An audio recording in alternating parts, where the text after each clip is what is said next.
అందరికీ నమస్తే అండి. నా పేరు అనిల్ కేత. జనగలం ప్రేక్షకులకు స్వాగతం. ఆంధ్రప్రదేశ్ రాష్ట్ర ఐటీ మంత్రి నారా లోకేష్ గారిని చూస్తే చాలామందికి మంటెక్కిపోతుందండి. వారికి ఎందుకు అంతగా మండిపోతుందంటే దానికి చాలా రకాల కారణాలు ఉన్నాయి. అసలు ఇలా మండిపోతూ రగిలిపోతూ ఉన్న వాళ్ళు ఎవరు అనే అంశాన్ని మనం ఒక్కసారి అబ్జర్వ్ చేసినట్లయితే యాజ్ యూజువల్గా స్టేట్లో ఉన్న వైఎస్ఆర్ కాంగ్రెస్ పార్టీ నాయకులు లేదంటే వాళ్ళకి ఊడిగం చేసే మీడియా కనిపిస్తుంది. కానీ ఇక్కడ ప్రత్యేకమైన విషయం ఏంటంటే పొరుగు రాష్ట్రాలు, అది తమిళనాడు కావచ్చు లేదా కర్ణాటక కావచ్చు, కొంత తెలంగాణలో కూడా బయటపడట్లేదు. కానీ చాలామందిలో నారా లోకేష్ ఇవాళ ఒక భయాన్ని క్రియేట్ చేశారు. ఆ భయం ఎంత భయంకరంగా ఉందంటే వాళ్ళ రాష్ట్రాల్లో ఇప్పటి వరకు పెట్టుబడులకు తిరుగులేదు, మాకు ఆంధ్రప్రదేశ్ రాష్ట్రం నుంచి సరైన పోటీ ఉండదు, జగన్మోహన్ రెడ్డి లాంటి వాళ్ళు అక్కడ పరిపాలనలో ఉన్నారు కాబట్టి మేము యథేచ్ఛగా మా రాష్ట్రాల అభివృద్ధిని ముందుకు కొనసాగించవచ్చు అనుకున్నారు. కానీ వాళ్ళ నారా లోకేష్ వచ్చిన తర్వాత వాళ్ళకి ఆ సిచ్యువేషన్ అంతా కూడా మార్చేశారు. ఆయన కూడా చాలా ధీటుగా కాంపిటీషన్లో నిలబడ్డారు. యాక్చువల్గా ఐటీ ఎక్స్పోర్ట్స్కి సంబంధించి చూసినట్లయితే తమిళనాడు, కర్ణాటక, తెలంగాణ స్టేట్స్ తోటి ఏ విధంగా కూడా పోటీ పడే సిచ్యువేషన్లో ఏపీ లేదు. ఆంధ్రప్రదేశ్ రాష్ట్రంలో ఐటీ ఎక్స్పోర్ట్స్ని చూసినట్లయితే అసలు వారికి ఉండే ఎక్స్పోర్ట్స్లో 10% కూడా కాదు. అంత తక్కువ స్థాయిలో ఉన్నటువంటి రాష్ట్రాన్ని చూసి వారందరూ ఆ స్థాయిలో భయపడుతూ ఉండడాన్ని గమనించినట్లయితే ఖచ్చితంగా నారా లోకేష్ ఫ్యూచర్ని అంత స్ట్రాంగ్గా ప్లాన్ చేశారనేది అర్థమవుతుంది.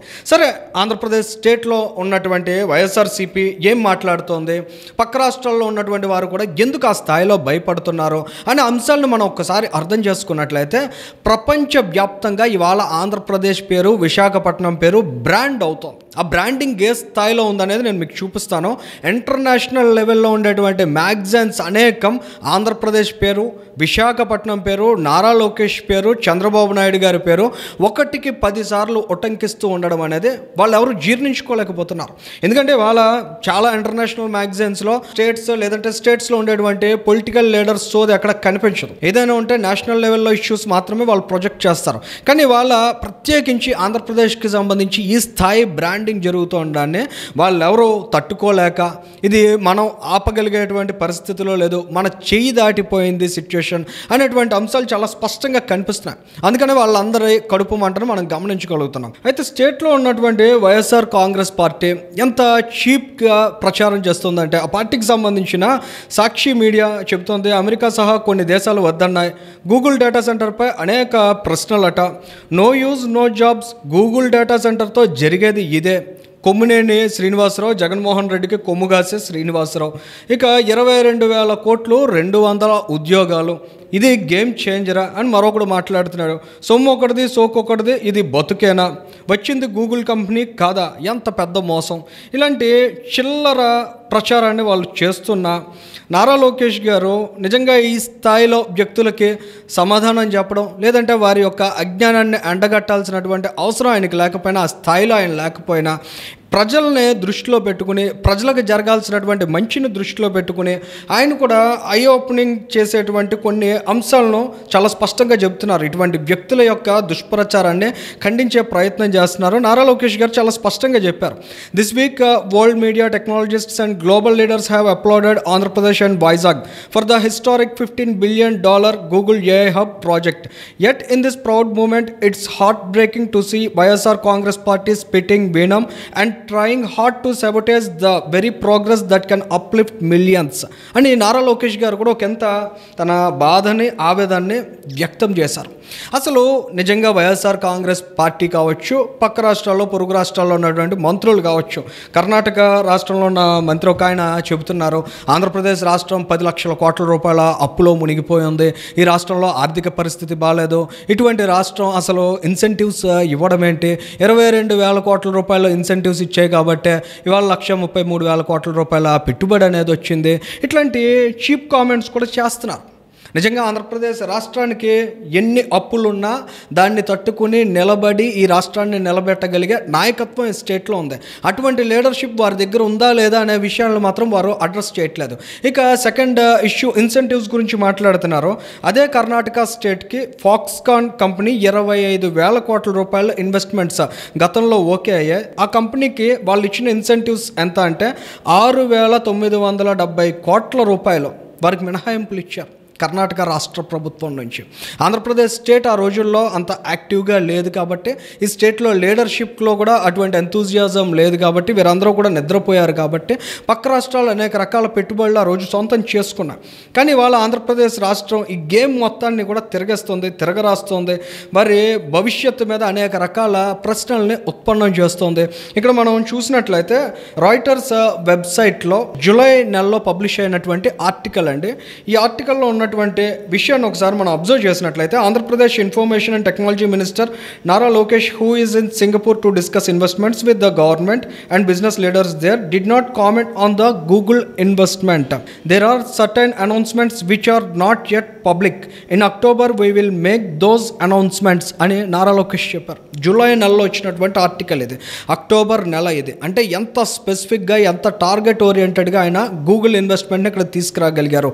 ఇతర రాష్ట్రాల పోటీని తప్పించడానికి కూడా ఆయన అంత బలంగా నిలబడి ప్రయత్నం చేశారనేది మనం అబ్జర్వ్ చేయాలి. ఇక మరొక కోణం ఏంటంటే, రాయిటర్స్ లాంటి మ్యాగజైన్ ఒక స్టేట్కి సంబంధించిన ఐటీ మినిస్టర్తో ప్రత్యేకించి ఇంటర్వ్యూ సంభాషణని వారు పబ్లిష్ చేశారంటే ఈ స్టేట్కి ఎంత ప్రయారిటీ ఇచ్చేటువంటి లీడర్షిప్ ఇవాళ జనరేట్ అయింది అనేది కూడా మనం అర్థం చేసుకోవాల్సినటువంటి అంశం. ఫోర్బ్స్కి సంబంధించిన మ్యాగజైన్ మనం చూస్తున్నామండి. Google establishes India's first gigawatt scale AI infrastructure. The announcement follows extensive negotiations between Andhra Pradesh IT minister Nara Lokesh and Google executives beginning September 2024. అదే ఆర్టికల్లో మనం సెకండ్ ఆస్పెక్ట్ చూసినట్లయితే, చంద్రబాబు నాయుడు గారు ఆ రోజు 1998లో మైక్రోసాఫ్ట్ని హైదరాబాద్కి ఏ విధంగా ఆకర్షించారు, ఆ తర్వాత హైదరాబాద్ ట్రాన్స్ఫర్మేషన్ అనేది ఎంత ర్యాపిడ్గా జరిగిందనే అంశాన్ని కూడా వారు అక్కడ ప్రస్తావించారు. ఇక్కడ మనం గమనించాల్సింది, ఫోర్బ్స్ వంటి మ్యాగజైన్లో ఆంధ్రప్రదేశ్ స్టేట్కి సంబంధించిన ఫ్యూచర్ ప్రొజెక్షన్స్, ఇక్కడ ఉన్న లీడర్షిప్ గురించి అంత స్పెసిఫిక్గా మాట్లాడిన తర్వాత అది అలాంటి అడ్వాంటేజ్ యాడ్ చేస్తుంది రాష్ట్రానికి. మన లోకల్లో ఉండేటువంటి ఈ చీప్ అమ్ముడుపోయే ఛానల్స్, అమ్ముడుపోయేటువంటి ఇన్ఫ్లుయెన్సర్స్ కాదు, ఇంటర్నేషనల్ లెవెల్లో ఈ స్టేట్కి ఎలాంటి బ్రాండింగ్ యాడ్ చేస్తున్నారనేది మనం తెలుసుకోగలుగుతున్నామండి. ఇక మరొక magazine American broadcasting company ABC వాళ్ళు రాసిందే ఒకసారి మనం చూసినట్లయితే, Google announced on Tuesday that it will invest $15 billion in India over the next 5 years to establish its first artificial intelligence hub in the country. Located in the southern city, the hub will be one of Google's largest globally అని ABC news రాసిందండి.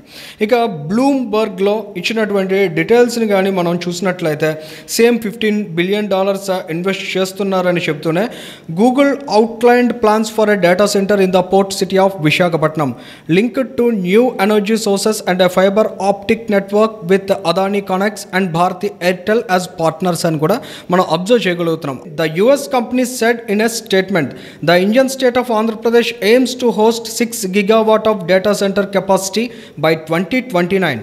Nara Lokesh, the region's technology minister, told Bloomberg News. అని కూడా మనం ఇక్కడ చూసాం కదండి. అంటే ఈ స్థాయిలో అమెరికా లెవెల్లో ప్రపంచ దేశాలన్నీ కూడా ఆంధ్రప్రదేశ్ స్టేట్ గురించి మాట్లాడుతుంటే, ఆంధ్రప్రదేశ్ రాష్ట్రంలో ఉన్న డెవలప్మెంట్స్ గురించి ప్రస్తావిస్తూ ఉంటే, నారా లోకేష్ ఐటీ మినిస్టర్ యొక్క విజన్ని వారు ప్రత్యేకంగా గుర్తు చేస్తూ ఉంటే, మన స్టేట్లో ఉన్నటువంటి దౌర్భాగ్యం ఏంటంటే, సాక్షి లాంటి ఛానల్స్, సాక్షి లాంటి పత్రికలు అదే పనిగా దుష్ప్రచారం చేస్తూ ఉండడం. ది వాషింగ్టన్ పోస్ట్ కూడా ఏం చెప్పిందో ఒకసారి చూడండి. Google announces $15 billion investment in AI hub in India meant to drive digital transformation is common. Located in the southern city of Visakhapatnam, the hub will be one of Google's largest globally. It will feature gigawatt scale data center operations, extensive energy infrastructure and an expanded fiber optic network, the company said in a statement. Visakhapatnam పేరు ఈ స్థాయిలో ప్రపంచమంతా వినపడుతూ ఉంటే ఆంధ్రప్రదేశ్ రాష్ట్ర ప్రజలు ఎంత ఆనందపడాలి, ఆంధ్రప్రదేశ్ రాష్ట్ర ప్రజానీకం ఎంత ఆత్మస్థైర్యంతో ఉండాలి. ఈ రాష్ట్రంలో ఉన్న యువత, విద్యార్థులు ఈ రాష్ట్రంలో వారికి ఒక బంగారు భవిష్యత్తు కనిపిస్తుందని సెలబ్రేట్ చేసుకోవాల్సినటువంటి సమయం కదా ఇది. కానీ ఇటువంటి సందర్భంలో కూడా రాజకీయాలు చేస్తూ, రాజకీయ ప్రస్తావనలు తెస్తూ, రాజకీయంగా విషయం చిమ్మేటువంటి ప్రయత్నాన్ని వైఎస్ఆర్ కాంగ్రెస్ పార్టీ వాళ్ళ తోక పత్రికలు, తోక మీడియా ఛానల్స్ చేస్తూ ఉన్నాయి. పక్క రాష్ట్రాల్లో ఉన్న వాళ్ళు ఏ రకంగా ఈ రాష్ట్రాన్ని చూసి భయపడుతున్నారనే కనీస అంశాన్ని వారు గుర్తించిన గమనించినా అరే ప్రజలు చీకొడతారు కదా మనల్ని ఇలాంటి దుష్ప్రచారం చేసినట్లయితే అనే కనీస అవగాహన ఉండేది. కానీ పక్క రాష్ట్రాల్లో ఉండేటువంటి ప్రభుత్వాలకు కూడా కావాల్సిందే ఆంధ్రప్రదేశ్ రాష్ట్రంలో జగన్మోహన్ రెడ్డి లాంటి నాయకుడు ఉన్నట్లయితే వారికి చాలా అడ్వాంటేజ్ బెనిఫిట్. ఎందుకంటే వారు ఏ రకమైన కష్టం లేకపోయినా కూడా వారి రాష్ట్రాలు ముందుకెళ్ళిపోతూ ఉంటాయి. కానీ ఆంధ్రప్రదేశ్ రాష్ట్రంలో ఒక సమర్థవంతమైన నాయకత్వం ఉంటే, నారా లోకేష్ లాంటి ఒక డైనమిక్ లీడర్షిప్ ఇక్కడ కనిపిస్తూ ఉంటే వారి ఆటలు సాగు. వారికి ఇప్పటి వరకు చాలా రకాలుగా చెల్లుబాటు అయింది. అటువంటి సిచ్యువేషన్స్ భవిష్యత్తులో కనిపించవు. సో ఇవాళ ఆంధ్రప్రదేశ్ రాష్ట్రానికి మంచి చేస్తున్న నాయకులు ఎవరు, ఈ రాష్ట్రానికి మంచి భవిష్యత్తును చూపించాలనే తలంపుతో ఉన్న నాయకులు ఎవరని ప్రజలు గమనించి ఎవరైతే ఇటువంటి దుష్ప్రచారం చేస్తున్నారో అటువంటి వారి ఆలోచనలను కూడా ఖండించాల్సిన అవసరం కూడా ప్రత్యేకంగా ఇక్కడ కనిపిస్తోంది. ఈ వీడియోకి సంబంధించి మీ అభిప్రాయాన్ని కూడా కామెంట్ చేయండి. థ్యాంక్